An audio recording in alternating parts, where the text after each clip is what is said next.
Hey guys, welcome back to the DM and Friends. I am DM Angelo, and we're going to be rolling along here on the Weird Gear Chronicles, and today we're talking about Iron Rations. And I got a prop here. Look at that, MRE. This variety is the Mexican-style chicken stew. Sounds yummy. You know, modern D&D players barely think about food. You know, a long rest, you hit a button, and your hit points come back, right? Well, in classic AD&D, food is a resource. It has weight, it has cost, and it has a purpose. And Gary Gygax built directly into the rules. And when you run it, the dungeon starts, you know, when you run out of it, the dungeon starts to, you know, winning without throwing a single monster at you. So we're going to dive into it today. We're going to talk about the cost, the use, the history, and some crazy uses for Iron Rations besides just eating it. All right. So what are Iron Rations, right? So the term Iron Ration is a real military concept. It refers to a emergency combat ration, right? Food designed to be non-perishable, calorie dense, lightweight, and carried on a soldier's body. You know, the iron doesn't refer to metal in it. It refers to the ration being the hardest, most stripped down version of food that a soldier can carry.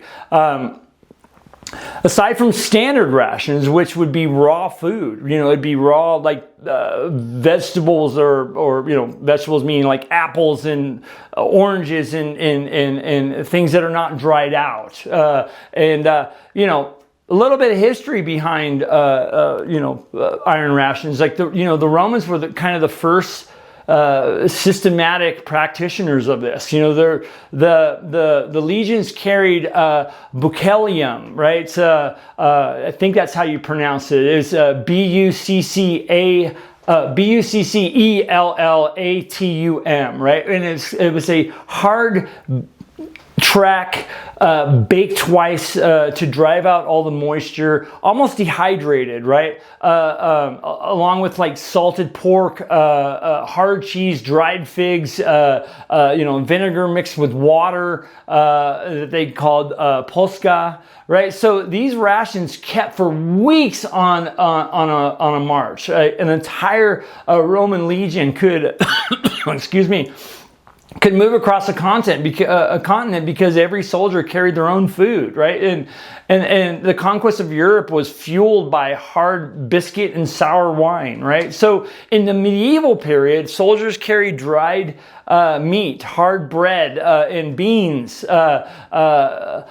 Edward I of England, before the campaign into France in 1294, procured cattle to be slaughtered and salted specifically to have his soldiers march without depending on foraging, right? Foraging is a huge part in any kind of movement, right? Well, if you don't have to forage, you move further and faster. You know, by World War I, the British Army formalized the Iron Ration as a sealed tin containing beef bouillon cakes, chocolate seasonings, carried by every single soldier. You know, in every modern MRE, this guy right here, MRE, every modern MRE, on Earth, kind of descends from this concept, right? Well, Gary knew this history, and that's why he put Iron Rations into the player's handbook and into the equipment list. He wasn't just adding flavor text. You know, your group is a military unit, and the dungeon is an enemy territory, right? So that's why he has Iron Rations in there, you know. So let's talk about the price and the the mechanics around Iron Rations versus standard rations, because I want to talk about that too, right? So in first edition Player's Handbook, under provisions, right, in the equipment list, if you look on there, Iron Rations 1 week is worth 5 gold, costs 5 gold pieces, right? And Ration Standard 1 week is 3 gold pieces. Huge difference, right? That gap is there for a reason. Now, why? It's a two gold piece gap. Well, why? Well, I'll tell you why. It has to do with Appendix O in the DMG. and and that's the encumbrance table. So standard rations for 1 week weighs 200 gold pieces of encumbrance, right?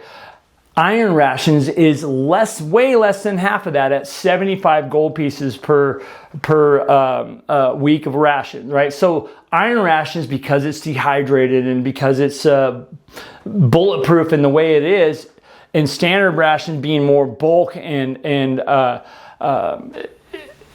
so much more lighter, right? And not only that, but you have the spoil factor too. In my games, I know there's not a mechanic for it, but standard rations, if they get wet or they get or there's any kind of atmospheric, environment situations, they have a chance of spoiling, right? Iron rations don't, and so. Think about that in practice. A party of 4 buying standard rations for a week are carrying 800 gold piece weight, and a party of same party iron rations only 300 gold pieces weight. That's the chances of being encumbered, which we know we use encumbrance in this game, right? So now, more about the mechanics here, right? So there's not a huge mechanic in the DMG about starvation, right? The core books don't give you a single clean starvation table like they have a falling damage table, right? It's really kind of up to you. Now, what Gary gives you instead is the Chime of Hunger, right? In the DMG, it's a cursed magic item that forces every creature within 6 feet to tear into their rations immediately, dropping everything without holding, stopping to eat, right? Or without everything, dropping everything they're holding. Weapons to eat. That was what I was trying to say. Creatures without food available rush towards the sound of and attack anything there in order to kill and eat it, right? So that's a horrible cursed magic item. But that's really all he really says in there, right? That description tells you exactly how seriously, Gary took hunger as a mechanic, even though he didn't create one, right? He modeled the item specifically around the idea that hunger overrides combat logic entirely, right? So you got to kind of read between the lines there. So for actual starvation rules, Gary leaves that to the DM, right? And that's intentional. The DMG is full of DM adjudication calls on environment effects. And I do believe, but I'm not going to quote it because I did not look. I think in the Wilderness Survival Guide, there is mechanics for that. Tell me in the comments if I'm right or wrong. I think the Wilderness Survival Guide's back here or downstairs. But either way, that, no food means no healing in my games, right? It means constitution penalties accumulating over days. It means the party has to make the decision to forage, which also means time, noise, wandering monster checks, delay in doing a mission or something like that, and foraging in a dungeon can be tough, right? Yeah. So, and here's the thing, in the dungeon specifically, there's almost nothing to eat, right? So the DMG dungeon ecology section, makes clear that most dungeon inhabitants are predators or sustained by magical means, right? So you're not foraging in a dungeon. Maybe you are. I don't know. It depends on what kind of party you have. So practical uses, more than just eating. I've seen some of these things been done in different games, and I want to call them out. Because we're talking about weird gear, right? And we're talking about iron rations, right? So how have your players used rations in interesting ways in game? Well. The obvious things are, feeding your hirelings and your henchmen, right? Obviously, that's not weird. That's normal, right? So you use it for that. You feed yourself. You feed your hireling. You feed your henchmen, right? What's another way? Monster bait and distraction, right? I've seen players say, I throw them a bunch of standard rations. This monster, maybe they won't attack us and they'll eat that. Maybe they're hungry, right? That's always something to do that, right? A pace calculator, right? I've seen people do this. Smart players use rations as a dungeon clock. 1 week of iron rations is 7 days of food, right? So if you've eaten 4 days worth, you know that you've been underground for at least 4 days, right? So something like that instead of counting torch time. What is another way to well, Iron Rations they're a commodity. They're expensive, right? They're something that you can use for trade. I've had players trade Iron Rations to Orcs for gold or for passage, stuff like that, right? So those are some ways that I've seen in my game. So I want to obviously hear from you guys what you think about, what ways your players have seen that. But yeah. So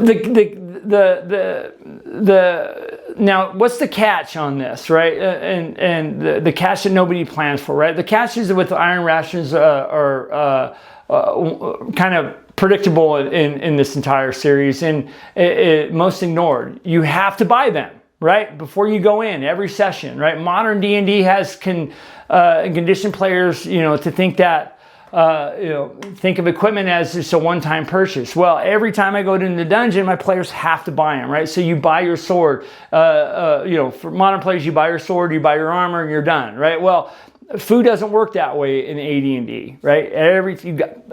My players track it, and they have to track it. They track it every day, and then that's something they gear up to go to a new adventure on.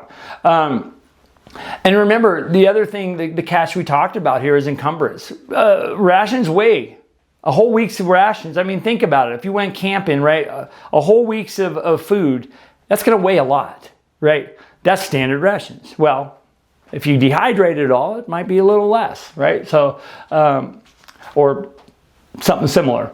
But the other catch is,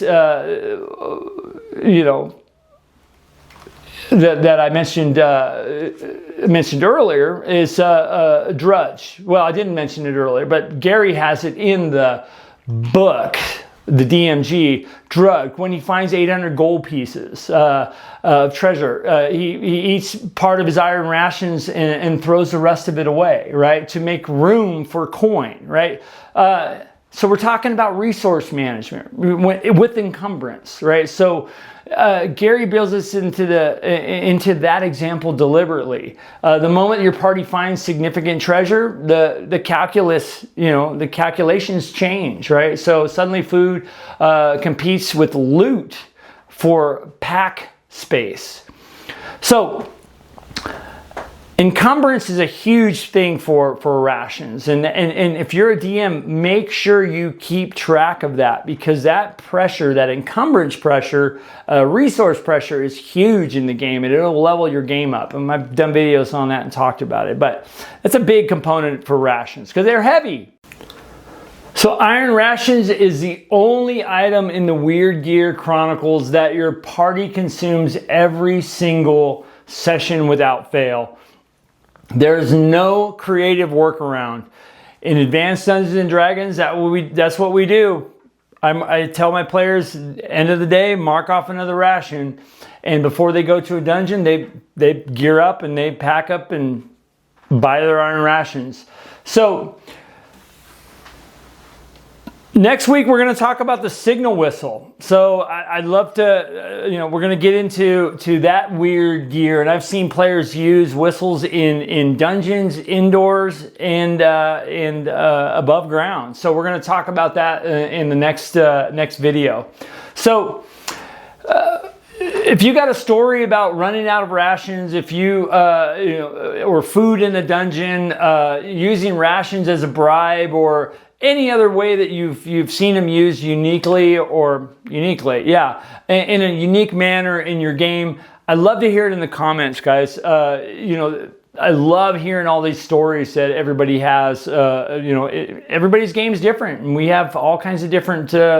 That's what makes the community awesome. Is everybody's got different perspectives and different things happen. So thanks you guys for watching the Weird Gear Chronicles, and if this series has been if it's been hitting for you, hit that like button, subscribe, share it with your friends, and if you're watching it on mobile, hit that hype button. And if you do choose to support this channel, it'd be much appreciative to become a member of the channel. All right, you guys, I am DM Angelo, and this is the DM and Friends. I want you guys to know that I appreciate you. Take care. Until next one, Next one's a signal whistle. All right, you guys. Bye-bye.